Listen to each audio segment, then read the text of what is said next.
والسلام علی سید الانبیاء والمرسلین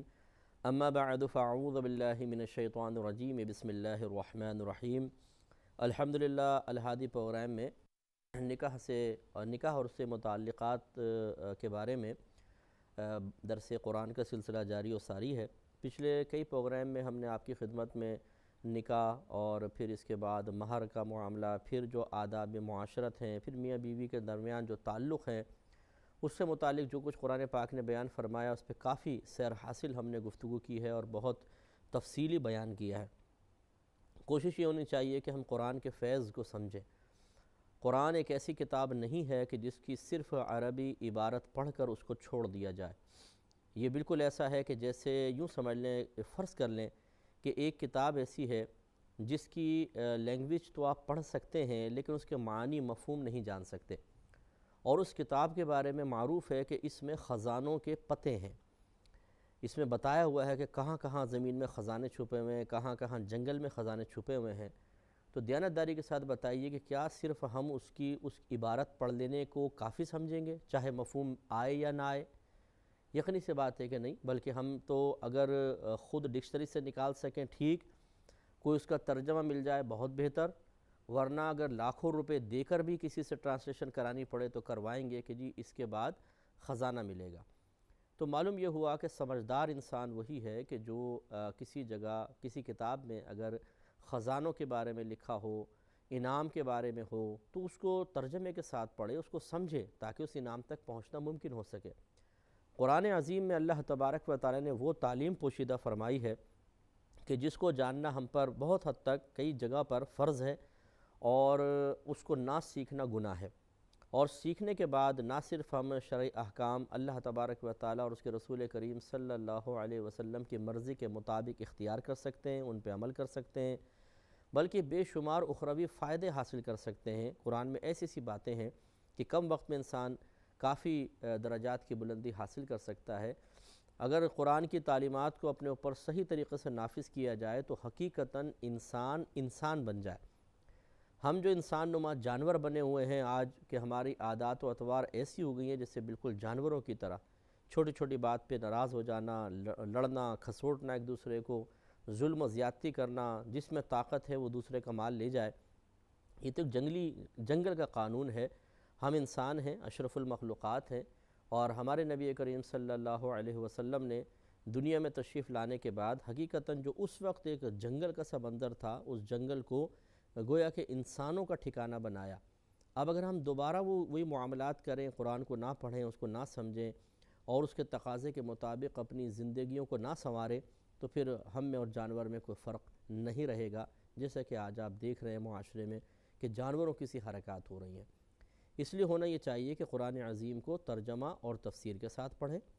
ایک دفعہ ختم ہو جائے تو ذمہ داری پوری نہیں ہوئی ہے، پھر دوبارہ شروع کر لیں،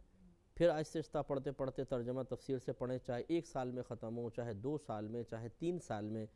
یہ سلسلہ ہماری موت تک قائم رہنا چاہیے۔ یہی مقصود قرآن ہے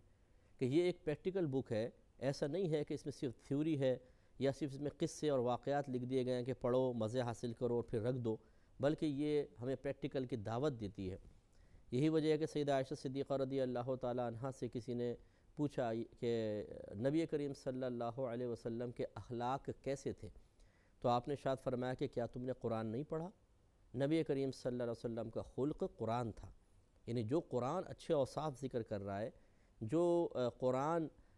اچھی صفات کا اور خوبیوں کا ذکر کرتا ہے، وہ تمام سرکار صلی اللہ علیہ وسلم کے ذات میں آپ دیکھ سکتے تھے۔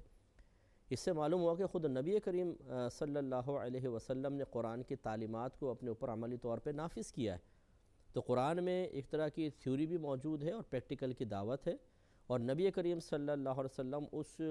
تھیوری کی یا تعلیم کی ایک چلتی پھرتی عملی تصویر ہے۔ ہمیں چاہیے کہ تھیوری بھی پڑھیں، سرکار کی سیرت پاک کو دیکھ کر وہاں سے پریکٹیکل اس کا صحیح انداز سیکھیں، اور اس کے بعد اپنے اوپر عملی طور پہ نافذ کریں، تو بہت ہی اچھا ایک معاشرہ بن سکتا ہے۔ اور خصوصاً ہمارے گھروں میں جو لڑائی جھگڑے، فتنے فساد اور بے برکتیاں ہیں، اور ہر شخص پریشان ہے کہ پتہ نہیں روزی میں برکت کیوں نہیں ہو رہی، ہمارے گھر میں یہ لڑائی جھگڑے ختم کیوں نہیں ہوتے۔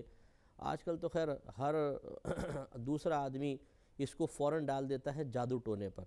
جی جادو کروا دیا ہے، ٹونا کروا دیا ہے، اور ایسی ہماری پختہ عادت بھی بن چکی ہے کہ اگر کوئی ہمیں کہتا ہے کہ بھئی کوئی جادو ٹونے کی آپ پرواہ نہ کریں، یہ اللہ تبارک و تعالیٰ کی مشیت اور مرضی سے ہی ہوتا ہے، کوئی جادو کے اللہ کے فیصلوں کو بدل سکتا ہے۔ اللہ تبارک و تعالیٰ اپنے بندوں کو مختلف طریقے سے آزماتا ہے۔ آپ اپنی کوتاہی کو بھی دیکھیں، شامت اعمال کو دیکھیں، اور پھر اللہ تعالیٰ کی آزمائش بھی ہوتی ہے، اور اپنے آپ کو تعلیم قرآن، تعلیم حدیث کے مطابق سنواریں اور اس تعلیم کے مطابق اپنے آپ کو ڈھالیں تو انشاءاللہ راحت ہی راحت ہوگی۔ تو وہ بیچارے سمجھتے ہیں کہ جی ہمیں ٹال رہے ہیں، شاید ان کو آتا جاتا کچھ نہیں ہے، اور اگر کسی کے پاس جائیں وہ بولے اوہو آپ پہ تو بہت سخت جادو کیا ہوا ہے، بس یہ کان اسی بات کو سننے کے منتظر تھے کہ اچھا جادو ٹونا کیا ہوا، جی بتائیے اب اتنے ہزار لے لیں علاج کر دیں۔ وہ بھی خوب پھر چٹنی بناتے ہیں اور لوٹتے ہیں، اور انسان وہیں کھڑا ہوتا ہے جہاں سے وہ چلا تھا۔ خلاصہ کلام یہ ہے بہرحال کہ یہ الہادی پروگرام ایک بہت اچھا پروگرام ہے کہ مختصر وقت میں آپ قرآن کے ترجمے کو، مختلف آیات کے ترجمے دیکھتے ہیں، اس کی تفسیر بھی بیان کی جاتی ہے، اور پھر جو اس سے اس کا ما حصل ہے کہ جو کچھ ہم نے پڑھ کر اس کا ایک کریم کہہ لیں آپ اس کو، اس کا خلاصہ ہے، وہ ہم کوشش کرتے ہیں کہ اس انداز سے آپ کے سامنے پیش کریں کہ اس کو عملی طور پہ اپنی ذات پر نافذ کرنا بھی آسان محسوس ہو۔ تو اس لیے غور سے ان باتوں کو سماعت فرمائیں۔ ابھی جو ہمارے موضوع چل رہا تھا وہ مہر کے بارے میں تھا، اب انشاءاللہ ہم تھوڑا سا اس سے آگے چلتے ہیں کہ بعض اوقات میاں بیوی میں ناچاکی ہو جاتی ہے اور بات طلاق تک پہنچ جاتی ہے، تو طلاق کی مختلف اقسام ہوتی ہیں، اور پھر طلاق کے بعد جیسی شوہر طلاق دیتا ہے عدت ہوتی ہے۔ عدت کیا ہے اور کب عدت ہوگی، کس کی عدت ہے، کس کی عدت نہیں ہے، اور عدت میں کیا کیا کرنا چاہیے کیا نہیں، اور عدت کے بعد کیا ہوگا، یہ سب چیزیں جو ہیں قرآن نے کافی حد تک بیان فرمائی ہیں۔ وہ انشاءاللہ میں آپ کو آیات بھی عرض کروں گا، اور پھر عدت کے بارے میں پوری تفصیل بھی ذکر کر دی جائے گی۔ پہلے ایک بات یاد رکھیں کہ ایک دو عورتیں دو طرح کی ہوتی ہیں، ایک ہوتی ہے غیر مدخول بہا، ایک ہوتی ہے مدخول بہا۔ یہ پہلے بھی میں یہ دو لفظ اصطلاحی لفظ آپ کو بتا چکا ہوں۔ بعض اوقات ایجاب و قبول ہو جاتا ہے اور رخصتی نہیں ہوتی ہے۔ اگر کسی لڑکی کے بھی رخصتی نہیں ہوئی تو اسے کہتے ہیں غیر مدخول بہا، یعنی ایسی عورت جس سے ابھی جسمانی تعلق مرد کا قائم نہ ہوا ہو۔ اور میں پچھلے پروگرامز میں خلوت صحیحہ کے بارے میں آپ کو بتا چکا ہوں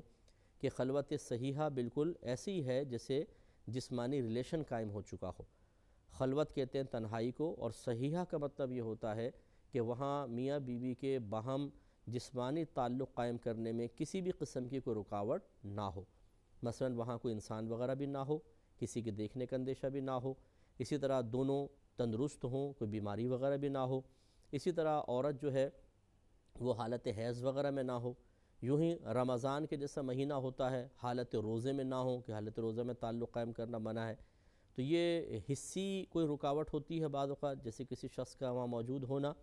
بعض اوقات شرعی رکاوٹ ہوتی ہے، جیسے رمضان کا مہینہ ہے، روزے کی حالت میں دونوں یا عورت کو حیض آ رہا ہے، اور بعض اوقات طبعی رکاوٹ ہوتی ہے، جیسے دونوں میں سے کسی ایک کا اس طرح کا بیمار ہونا، یہ عورت کے لیے خاص طور پہ ایسا بیمار ہونا کہ تعلق قائم کرنے سے اس کو شدید ضرر پہنچے، اور مرد کی اس سے بھی کم درجے کی اگر بیماری ہوگی تب بھی یہ ایک حصی رکاوٹ کہلاتی ہے، طبعی رکاوٹ کہلاتی ہے۔ اس طرح کی کوئی رکاوٹ ہو تو اب یہ تنہائی وہ تنہائی نہیں ہے جو جسمانی تعلق کے قائم مقام ہوتی ہے، انسٹیڈ آف سمجھ جو بدن کا ریلیشن ہے اس کے قائم مقام ہو جائے، بلکہ اس کو کہتے ہیں خلوت فاسدہ۔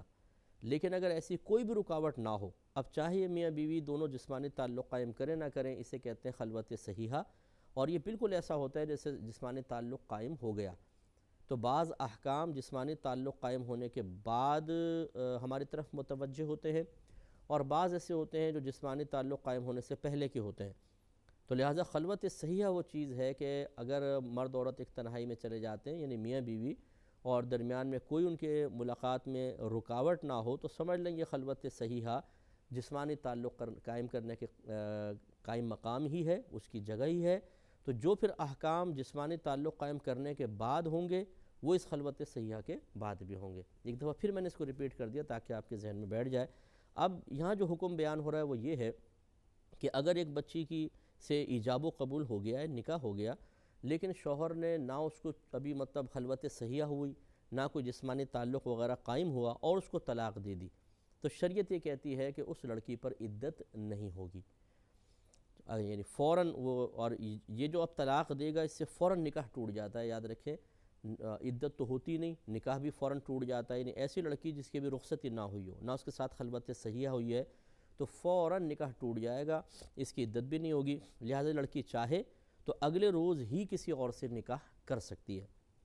اب دیکھیں اللہ تعالیٰ کیا فرما رہا ہے، سورۃ الاحزاب ہے، آیت نمبر 49، 49 نمبر آیت ہے، یا ایہا الذین آمنوا، اے ایمان والو، اذا نکحتم المؤمنات، جب تم مسلمان عورتوں سے نکاح کرو، ثم طلقتموہن، پھر تم ان کو طلاق دے دو، من قبل ان تمسوہن، اس سے پہلے کہ تم نے ان کو چھوا ہو، یعنی چھونے سے مراد وہی ہے جسمانی تعلق کے، جسمانی تعلق قائم نہیں کیا ابھی تم نے، خلوت صحیحہ نہیں ہوئی، تو فما لکم علیہن من عدۃ، تو نہیں ہے تمہارے لیے ان عورتوں پر کوئی عدت، تعتدونہا، کہ جس کو تم شمار کرو، ان عورتوں پہ کوئی عدت نہیں ہے جس کا تم شمار کرو، فمتعوہن، تو انہیں کچھ فائدے کی چیز دو، وَصَرِّحُوهُنَّ صَرَاحًا جَمِيلًا، اور اچھی طریقے سے ان کو چھوڑ دو۔ اب دیکھیں یہ فَمَتِّعُوهُنَّ، تو ان کو کچھ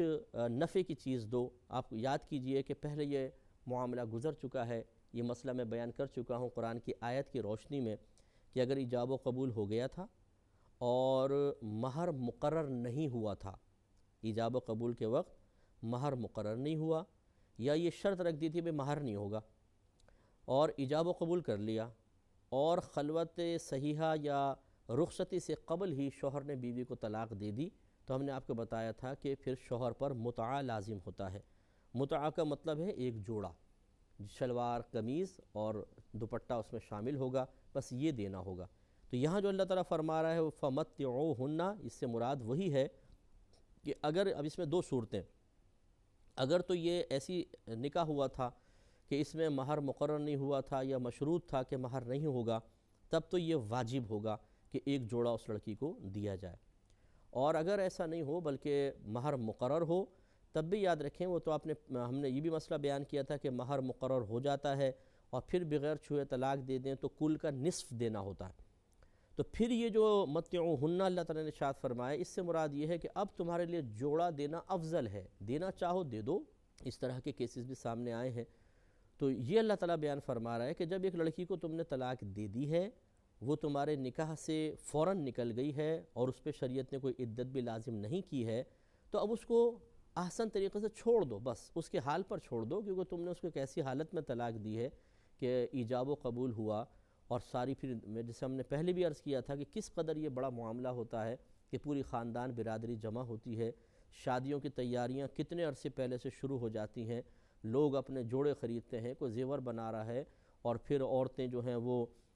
بیوٹی پارلرز میں جا کر تیار ہوتی ہیں، پھر ہال بک کرائے جاتے ہیں، کارڈ چھپتے ہیں، اور پھر ایسی صورتحال ہو جائے کہ فوراً اس کو طلاق دے دی، ابھی رخصتی بھی نہیں ہوئی، تو کتنا بڑا خاندان، کتنا بڑا معاشرے کا ایک حصہ ڈسٹرب ہوتا ہے، اور خود اس لڑکی کی حالت اور کیفیت کیا ہے، ہو سکتا ہے کہ اس لڑکی کا اپنا بھی کوئی قصور ہو، لیکن بہرحال اگر قصور ہو تو اس کا مطلب یہ تو نہیں ہے کہ قلب میں دکھ پیدا نہیں ہوگا اور باقی سب لوگوں کو تکلیف نہیں ہوگی، ہوتی تو ہے۔ تو اس لیے اللہ تعالیٰ نے پھر اس سے منع فرمایا کہ ایسا نہ کرو کہ اگر طلاق دے دی ہے تو اب اس کو چھوڑ دو، وہ اچھے طریقے سے چھوڑ دو، یہ نہیں کہ تم اس کو تنگ کرو، اس کو پریشان کرو، اس کو روکنے کے لیے جبراً کوئی کوشش کرو، یا پھر چھوڑ تو رہی ہے، اگر اس کا کوئی راز ہے تو وہ راز عام کر دو تاکہ وہ منہ دکھانے کے قابل نہ رہے، وہ کسی اور کے قابل نہ رہے، اس کی کہیں اور شادی نہ ہو سکے۔ یہ چیزیں احسان کے خلاف ہیں۔ ہوتا ہے بعض اوقات عالم جوانی میں مرد سے بھی غلطی ہو جاتی ہے، کبھی عورت سے بھی غلطی ہو جاتی ہے، اور پھر وہ غلطیاں بعض اوقات شوہر کی غلطی بیوی پر منکشف ہو جاتی ہے، یا بیوی کی غلطی شوہر پر منکشف ہو جاتی ہے، اور ایسے بھی میرے پاس کیسز آئے ہیں کہ اگر غلطی ہوئی تھی تو بیوی نے شادی کے بعد فوراً شوہر کو بتا دی کہ مجھ سے ایسی مسٹیک ہو گئی تھی، بس۔ اور یہ سب سے بڑی غلطی ہوتی ہے بہنوں کی کہ مرد کی اپنی ایک غیرت ہے، چاہے وہ کتنا ہی بے حیا کیوں نہ ہو، لیکن اس میں غیرت کا مادہ ضرور ہوتا ہے۔ غیرت کا مطلب یہ ہوتا ہے کہ جو چیز آپ کے ساتھ خاص ہے اس میں کسی کی شرکت کو ناپسند کرنا، یہ ہے غیرت۔ جیسے مثال کے طور پر ایک عورت ہے، میاں بیوی ہیں، اب مرد دوسری شادی کرنا چاہے تو یہ عورت کو ناپسند ہوتی ہے، تو اس کو ہم کہیں گے یہ عورت کی غیرت ہے، کیونکہ شوہر اس کے ساتھ خاص تھا۔ اب اگر شوہر شادی کرے گا تو جو اس عورت کے ساتھ خاص ہے اس میں کوئی اور بھی شامل ہو رہا ہے، تو یہ عورت کی غیرت ہوتی ہے جو گوارہ نہیں کرتی ہے کہ میرے شوہر کی محبت، اس کی توجہ کسی اور کی طرف بھی جائے، اس لیے وہ روکنے کی کوشش کرتی ہے۔ تو یوں یہ تو اپنے پاؤں پہ کلہاڑی مارنا ہے لڑکیوں کا کہ وہ اپنے شوہر کو بتائیں کہ میں کیا کیا کرتی رہی تھی۔ وہ اگر بتا دیتی ہے تو پھر شوہر بزدل ہو جاتے ہیں، بعض اوقات اس قسم کے واقعے بھی رونما ہو جاتے ہیں، یا وہ ہمیشہ کے لیے نگاہوں سے گر جاتی ہیں۔ اس کا بھی میں ضمناً بات آ گئی ہے تو میں انشاءاللہ اگلے پروگرام میں اس پہ کچھ گفتگو کروں گا۔ اللہ تعالیٰ وہ بھی دیکھنے کی توفیق عطا فرمائے، آمین۔ وآخر